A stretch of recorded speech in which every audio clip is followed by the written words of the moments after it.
You are looking at Julian's pronunciation guide, where we look at how to pronounce better some of the most mispronounced words in the world, like this other curious word. But how do you say what you're looking for today? Let's learn how to pronounce this word.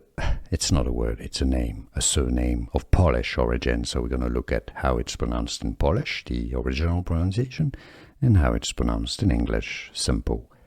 The Polish pronunciation is as Kowalski, okay, with the W pronounced like a V, Kowalski.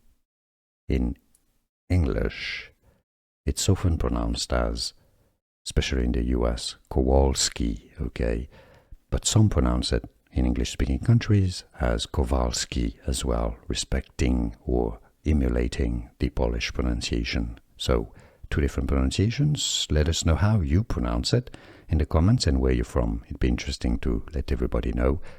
Kowalski or Kowalski.